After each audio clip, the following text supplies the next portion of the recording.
ভাগৱতসভা সত্ৰৰ ৰাইজে আজি এটি ভাগৱতৰ অনুষ্ঠান আয়োজন কৰিলে। আজি বিশেষ দিন এটা আছিল, গুৰু পূৰ্ণিমা, আৰু এই পবিত্ৰ দিনটোতে তেখেতলোকে এই অনুষ্ঠানৰ আয়োজন কৰিলে।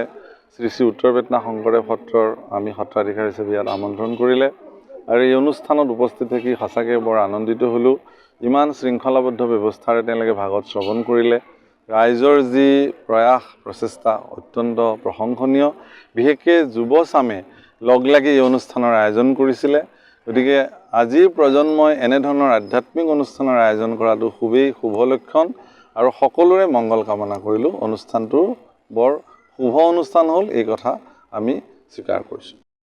যিখিনি আজি এটা পবিত্ৰ অনুষ্ঠান, ভগৱত পাঠ আৰু ব্যাখ্যা অনুষ্ঠান আমি অনুষ্ঠিত কৰিলোঁ, তাতে আজি সকলো ৰাইজে আমাক যিখিনি সহায় সহযোগ কৰিছে আৰু যিখিনি দান বৰঙণি বা আমাক মানসিকভাৱে শাৰীৰিকভাৱে যিখিনি আমাক সহায় কৰিছে, তেওঁলোকক আমি ভগৱত অনুষ্ঠানৰ ফালৰ পৰা তেওঁলোকক আমি আন্তৰিক ধন্যবাদ জনাইছোঁ।